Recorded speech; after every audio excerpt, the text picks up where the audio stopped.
대단히 감사합니다. 우리 시온 찬양대 열심 있는 찬양이 우리 하나님께서 기쁘시게 받으실 것입니다. 오늘 여러분들에게 주시는 말씀 잘 경청하시기를 바랍니다. 여러 해 전 교계와 신학계를 깜짝 놀라게 했던 한 사람이 있었습니다. 왈버트 빌바이라고 하는 사람인데 이 사람은 선교 신학자였습니다. 그는 지난 2000년의 교회 역사를 세 등분으로 나누고 그 시대마다 특징을 예리한 통찰력을 가지고 분석한 바가 있었습니다.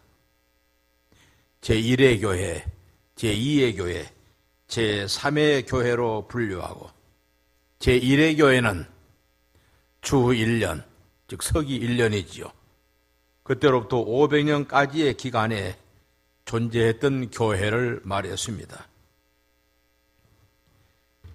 기독교 초기 예루살렘으로부터 시작된 하나님의 교회가 점점 부흥하고 성장해서 지중해를 석권한 다음 북쪽으로 진행하여 올라가다가 어느 때부터인가 교회의 세력이 점점 약화되면서 힘을 잃고 맙니다. 그는 제1의 교회가 사양길로 접어들게 된 이유를 이렇게 설명을 했습니다. 교회가 형식과 전통에 너무 얽매인 나머지 새로운 시대의 변화를 읽지 못했다는 것입니다. 예배의 분위기도 훌륭했고 의식도 장엄했으나 문제는 교회가 교회 안으로만 숨어 들어가므로 교회 밖에 대하여 전혀 신경을 쓰지 못한 것이라고 지적을 했습니다. 지나친 내부 지향적이어서 세상의 변화를 등한히 하다가 졸지에 힘을 잃어버린 것입니다. 새벽에 지는 별처럼 교회 안에 어두움의 그림자가 서서히 드리워지게 된 것입니다. 그는 제1의 교회를 침묵의 교회 또는 새벽에 지는 별이라고 표현을 했습니다. 제2의 교회는 제1의 교회가 떠나간 빈 공간에 등장을 하는데 이 시기야말로 교회의 전성기라고 말할 수가 있습니다. 제2의 교회는 주후 500년로부터 1900년까지 존재했던 교회를 말합니다. 이때의 교회는 무서운 기세로 부흥하여 유럽 전체로 퍼져나갔고 교회의 힘이 얼마나 막강했었는지 가는 곳마다 기독교 왕국을 건설했으며 새로운 변화를 일으켰고 서구 문명의 기초를 세웠던 것입니다.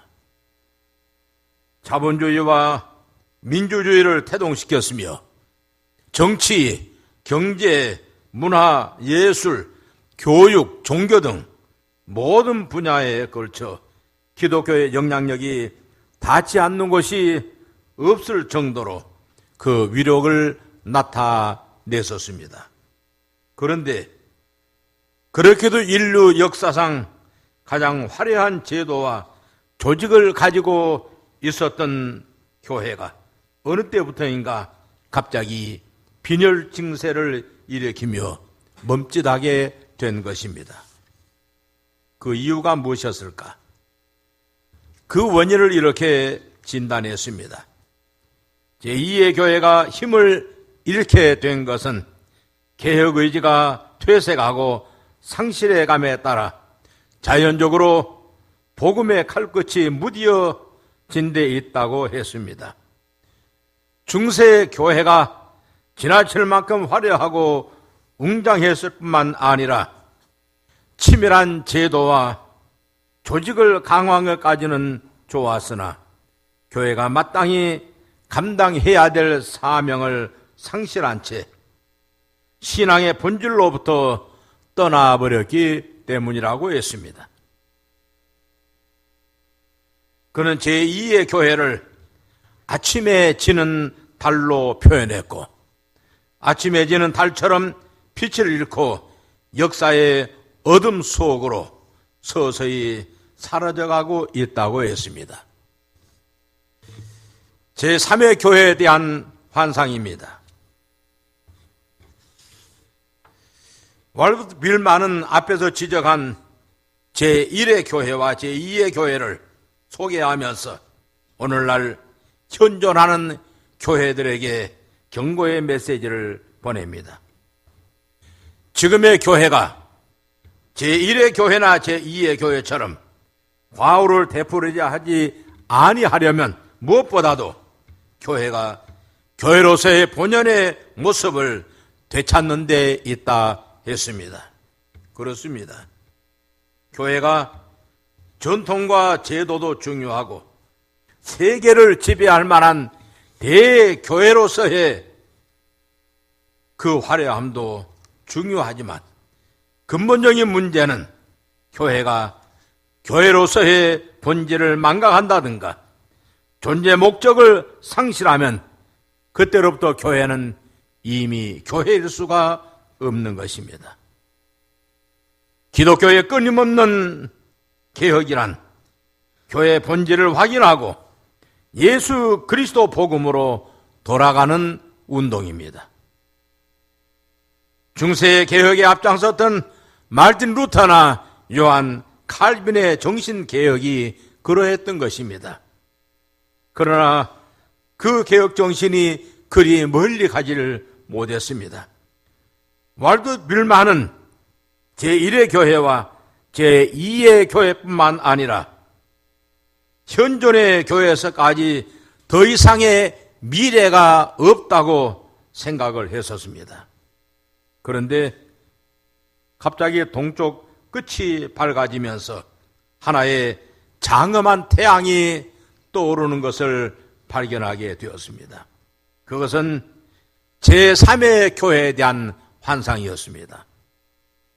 지평 위에 떠오르는 태양으로서의 한국교회라고 그는 지적을 했습니다. 참으로 놀라운 일입니다. 주님께서 미래의 인류 속에 빛을 비추기 위해 한국교회를 택하시고 역사하신다는 사실입니다. 존경하는 영남교회 성도 여러분, 한국교회는 이 민족과 함께 억압과 착취며 배고픔과 헐벗음이며 환난과 핍박을 견디며 피와 땀과 눈물로 지탱해온 교회입니다. 그러면서도 한국교회는 교회의 본연의 모습을 잃지 않았으며 교회의 존재 이유를 분명히 했고 사명에 충성하고자 노력해온 것이 사실입니다. 한국교회가 지평 위에 떠오르는 태양으로 평가를 받고 인정을 받게 된 것은 결코 우연한 일은 아닌 것입니다. 오직 성령의 역사와 한국교회의 뜨거운 신앙 열정이 오늘에 이른 것이 아닙니까? 기독교가 우리 한국에 전래된 것이 130여 년의 짧은 역사입니다. 우리가 잘 아는 대로 1884년 9월에 알렌 선교사가 한국에 입국을 했고 1885년 4월 5일에 우리 장로교 선교사 언더우드, 감리교 선교사 아펜셀라가 우리 한국에 도착을 하게 됐습니다. 그때가 지금으로부터 불과 130여 년 전임을 알게 됩니다. 이와 같이 짧은 선교 역사이면서도 한국 교회가 여기까지 오게 된 것은 하나님의 특별하신 은혜가 아닐 수가 없습니다. 저는 한국 교회의 성장에 있어서 어제와 오늘을 늘 생각하며 우리가 이 시간에 우리 한국교회 지난날의 모습을 한번 조명해 보고자 합니다. 첫째로 우리 한국교회의 순교자의 피의 열매에 대한 부분입니다. 우리 한국교회는 캐톨릭이나 개신교를 막론하고 기독교가 전래되면서부터 우리는 많은 어려움을 겪어왔습니다. 특히 일제 침략과 식민 통치, 그리고 6.25 전쟁을 치르면서 수많은 순교자들의 피로 얼룩진 것이 바로 우리 한국 기독교입니다. 그 숫자를 정확하게 알 수는 없지만은 고신대 역사학자 이상교 박사의 기록에 의하면 약 5만여 명에 이른다고 말하고 있습니다. 오늘 우리 기독교 초기에 지금부터 2000여 년 전이지요. 당시에 로마 제국으로부터 우리 기독교는 많은 핍박을 겪어왔습니다. 기독교가 시작되면서부터 313년 콘스탄틴 대제가 밀란 칙령을 내리기까지 결국 그가 밀란에서 기독교의 자유를 선포하게 됐는데 그때까지 300년이 넘는 그 기간 동안에 우리 기독교는 로마 제국의 박해를 받아왔었습니다. 그 많은 오랜 기간 동안에 받았던 순교자의 숫자보다도 우리 한국에서 세상을 떠난 순교자의 수가 더 많다고 이상교 박사는 기록하고 있습니다. 이와 같이 우리 한국의 수많은 선교사들의 피의 열매를 우리 한국 교회가 맺어오고 있다고 하는 사실입니다. 이처럼 우리 한국 교회는 많은 피를 흘렸고 그 피의 열매로 우리 한국 교회는 성장을 가져왔던 것 우리는 결코 잊어서는 안 됩니다. 둘째로 우리 한국 교회 열심히 있는 예배 모임입니다. 주일이면 시장과 가게가 문을 닫고 도시거리가 한산할 만큼 사람들이 교회로 몰려옵니다. 그리고 영과 진리로 마음을 다하고 힘을 다하고 뜻을 다해서 하나님께 뜨겁게 예배하는 모습은 우리 한국 교회의 자랑이라 아니할 수가 없습니다. 예배는 교회의 본질이며 존재 이유입니다. 예배가 없는 교회가 있을 수 없으며 예배가 있는 곳이면 크든 작든 소중한 하나님의 교회인 것입니다. 흔히 표현하기를 유럽 교회는 이미 이사를 가서 비어 있고 미국 교회는 이사 가려고 짐을 꾸리고 한국 교회는 이사 와서 짐을 풀고 열심히 살아가는 모습이라고 표현을 합니다. 반드시 그런 것만은 아니겠지만은 유럽 교회들이 많이 비어 있는 거 사실이 아닙니까? 여러분들이 유럽을 여행하시면서 크고 작은 교회를 가보셨다고 하면 유럽 교회가 얼마나 많이 비어 있는 것을 보시게 될 것입니다. 미국 교회도 따라가고 있는 모습이기도 합니다. 그래서 미국 교회를 우리 한국 교민들이 빌려서 예배드리는 교회가 많이 나오고 있는 것이 아닙니까? 몇 년 전에 우리 한국 사회가 주 5일제 근무로 인해서 교회에 큰 타격이 올 것이라고 자타가 우려했던 것이 사실입니다. 물론 그럴 가능성도 배제할 수는 없는 일이었습니다. 그리하여 당시 어떤 교회에서는 지리 겁을 먹고 목요일이나 금요일에 주일 예배 드린 곳이 있다고 당시 매스컴이 발표한 일이 있었습니다. 그런데 우리 한국 교회가 이 제도를 도리어 잘 활용을 했습니다. 주 5일제 근무는 도리어 교회 생활에 여유를 주었다고도 말할 수가 있습니다. 교회 여러 부분에서 열심히 봉사하시는 분들은 한 주간 내내 자기 시간, 아니 가족과 함께할 시간적 여유가 없었습니다. 도리어 주일이면 더 바쁘지 아니합니까? 여기 앉아 계신 바로 여러분들이 그러하지 아니합니까?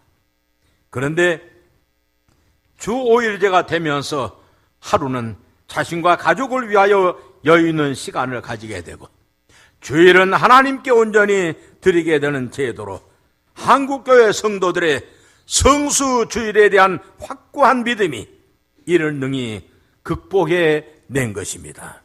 놀라운 일이 아닐 수가 없습니다. 세 번째로 한국교회의 기도 생활입니다.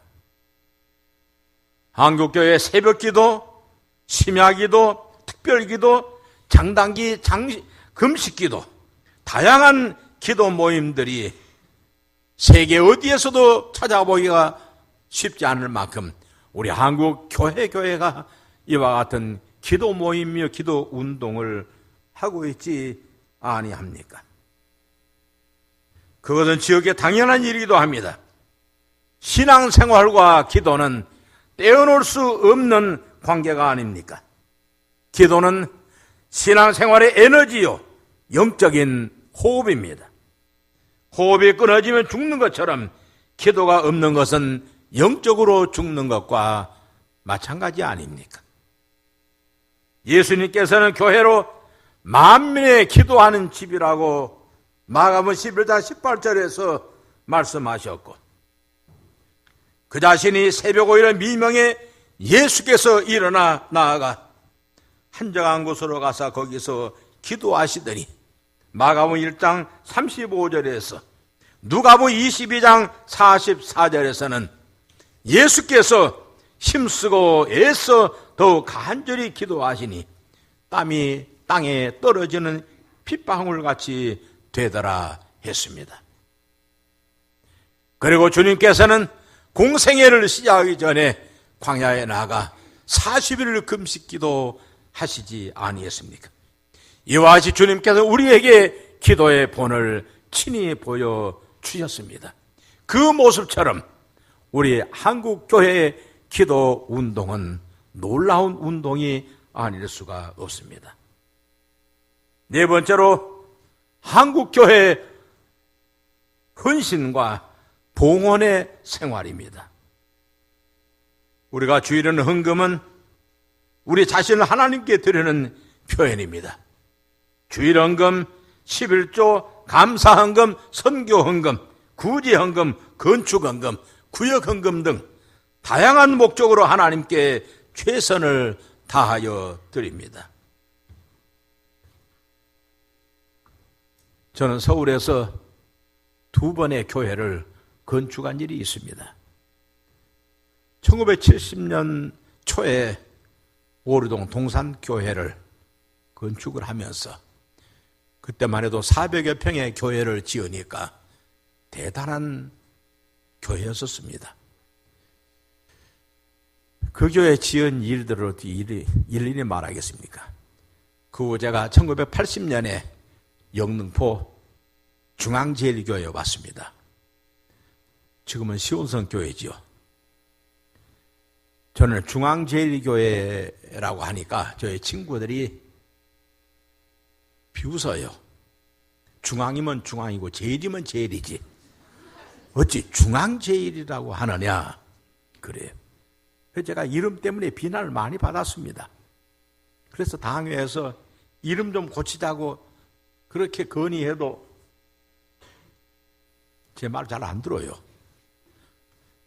이름 바꾸기가 쉽지 않잖아요, 또. 그럽니다. 이름이 좋든 나쁘든 이름 바꾸기가 쉽지 않아요. 그런데 저희가 1997년에 교회를 건축하게 되면서 제가 당회에서 그랬어요. 교회 이름을 지금 바꾸지 아니하면 이제는 앞으로는 영 바꾸지 못한다. 바꾸려면 지금이 적기다. 그래서 교인들에게 교회 이름 현상을 내기로 당에서 결의를 했어요. 그래서 전 교인들에게 광고해서 교회 이름을 내라고 했지요. 많은 이름들이 나왔습니다. 최종으로 두 이름이 나왔는데 그 중에 하나가 시온성입니다. 사실은 그 이름들을 써서 낼 때 누가 냈다고 하는 이름을 밝히지 않고 이름을 냈었습니다. 근데 시온성으로 결정이 됐어요. 근데 그 이름은 제가 냈거든요. 저는 절대 압력을 가하지 않았어요. 근데 어떻더니 우리 당회에서 시온성으로 결정했어요. 얼마나 아름다워요. 지금 얼마나 시온성이라는 이름을 사랑하는지 몰라요. 시온성. 이 땅의 시온성도 아름답지만 하나님의 영원한 그 나라가 시온성이잖아요. 어떻더니 제가 시온성 교회를 건축을 하면서 1997년에 구관을 허물고 굴토 작업을 지하 2층 굴토 작업을 하는 중에 IMF가 왔습니다. 그래서 참 어려움을 겪으면서도 우리가 건축은 계속하기로 했어요. 업자와 더불어서 기성 날짜가 잡히잖아요. 그래서 그 날짜 되면 기성금을 지불을 해야지요. 그래야 또 업자는 일꾼들에게 드려야 되고. 그래도 우리가 그때마다 약속 어긋지 아니하고 잘했어요. 그런데 어느 때 마치 명절이 되는 때였는데 그때 기성을 지급해야 될 때인데 돈이 없는 거예요. 회계한테 물어보니 돈이 한 푼도 없는 거예요. 근데 날짜는 닥치지요. 명절이 닥치니까. 아주 난감한 일이었습니다. 하나님께서 저에게 지혜를 주셨어요. 제가 처음으로 주보 광고란에 교회 계좌번호를 써넣었던 일이 있어요. 교회 계좌번호를 써넣으면서 호소를 했지요. 우리가 명절 전에 기성을 지급을 해야 약속이니까. 그래야 또 일꾼들이 명절 세로도 가야 되는데 우리가 지금 한 푼도 건축원금은 없으니 어떻게 하겠습니까? 최선을 다해서 여러분들이 헌금해 달라고 제가 계좌번호를 넣었어요. 그런데 참 놀라운 일을 저는 경험을 했어요. 참 교회 건축하면서 제가 그런 경험들이 참 많아요. 교인들이 그걸 보고 헌금을 하는 거예요. 그리고 어떤 사람들은 자기의 금부치를 내놓는 거예요. 그래서 우리가 기성 날짜 어기지 아니하고 다 지급하고도 남았어요. 하나님의 은혜지요. 절대적인 하나님의 은혜입니다. 그래서 제가 늘 생각해요. 우리 한국교회 성도들처럼 하나님 앞에 헌신하는 사람이 없다 하니만큼 교회가 명분만 분명하면, 전 지금도 그 생각을 해요. 교회가 어느 교회든지 명분만 분명하면 돈은 있어요. 명분이 분명하지 아니하니까 돈이 없는 거예요. 그러나 모든 교인들이 다 인정할 만큼 명분이 분명하면 헌신해요. 어떤 모습으로 헌신하든 헌신을 합니다. 그게 우리 한국교회예요. 한국교회가 여기 오기까지의 그런 모습들이었어요. 어떻든지 오늘 우리는 하나님 앞에 헌신 그리고 봉헌의 생활 이루 말로 할 수가 없잖아요. 어찌 다 일일이 설명을 하겠어요. 다섯 번째로 한국교회의 선교 비전입니다. 한국교회의 선교에 대한 꿈과 열정은 놀랍고 뜨겁습니다. 한국의 복음이 전래된 지 방금 말한 대로 130여 년의 짧은 역사임에도 우리 한국인들이 세계 방방곡곡 구석구석 오지에 이르기까지 우리 한국 선교사들이 나가지 않는 곳이 없을 만큼 우리 한국 선교사들이 세계 곳곳에 나가 있습니다. 지금은 한국 교회가 미국 교회 다음으로 선교사 많이 보낸다 그럽니다. 그런데 저는 꼭 그렇게만 생각하지 아니에요. 공식적인 숫자로는 미국 선교사가 많을 것입니다. 그러나 비공식적인 숫자로 말한다면 어쩔지 좌우간 비교가 안 될 만큼 우리 한국 사람들은 세계 어디 가든 간에 교민들도 다 선교사 같아요. 교민들이 다 선교사 같습니다. 그래서 제가 경험을 했어요. 한 10여 년 전에 제가 중남미 선교대회가 있어서 제가 중미를 걸쳐서 남미를 갔어요. 한 10여 개 국가를 이렇게 쭉 돌아보면서 한 번은 아르헨티나에서 저희가 차를 타고 안데르 산맥 쭉 지나서 까라파테라고 하는 곳으로 갔어요. 밤새내 차를 타면서 갔다 오는데 그때 그 가이드가 이런 얘기를 해요. 아르헨티나 산지에는 이 인디오들이 소위 원주민들이 한 5, 6만 명이 살고 있대요.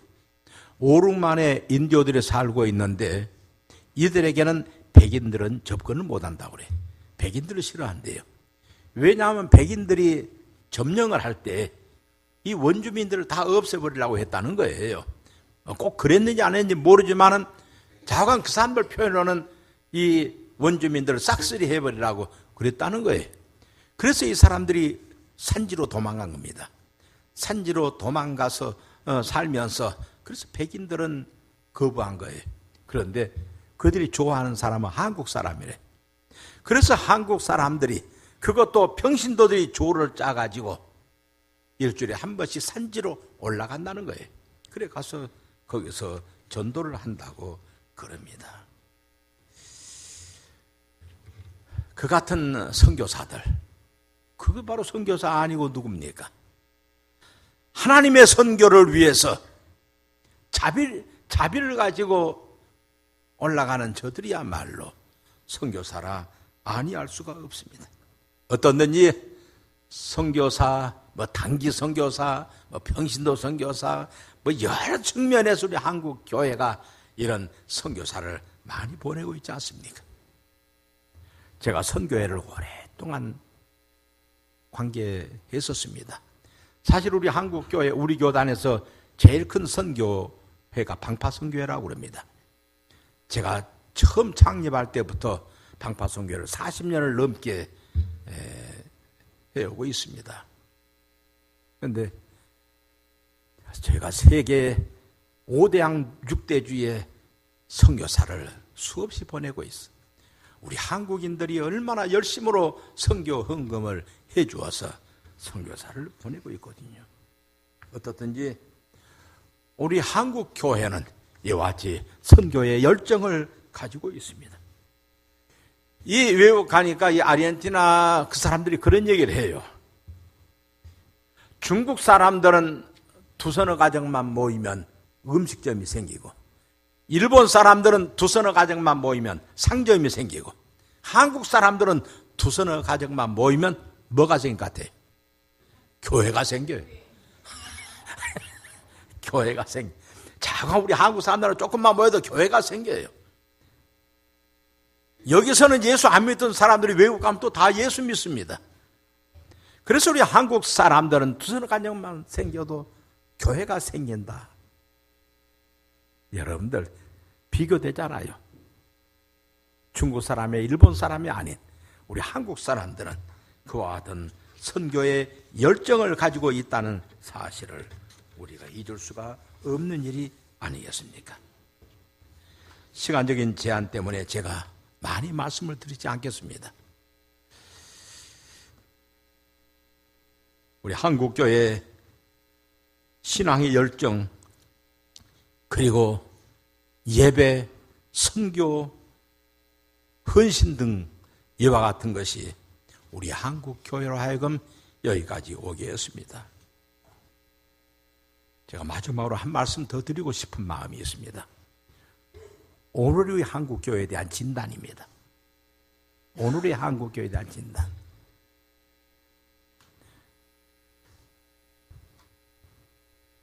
우리 자타가 말하는 일입니다만은 심지어는 총회를 관장하는 사람들의 표현도 그럽니다. 우리 한국 교회는 지금 위기의 때라고 그럽니다. 우리 한국 교회의 숫자가 지금 감소 추세에 있잖아요. 부흥이 아니라 감소 추세가 있다고 그럽니다. 그리고 우리 한국 교회가 우리 사회로부터 비난을 받고 있다. 떳떳하게 내놓을 만한 부분들이 부족하다. 우리 한국 사회를 지난날에는 교회가 리더에 나왔는데 지금은 도리어 교회가 리더가 아니라 비난받는다. 여러분들 근자의 매스컴에서 참 놀라운 것들을 우리가 보지 아니합니까? 비난받을 만한 부끄러운 부분들이 우리 한국 교회 안에 일어나고 있는 것을 보지 아니합니까? 이제 우리 한국 교회가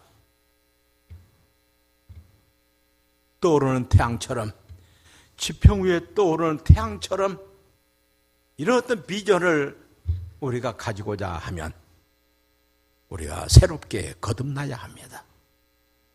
우리가 하나님 앞에 우리 참여하고 그리고 우리가 지난날에 그 열심을 되찾는 운동이 우리에게 필요합니다.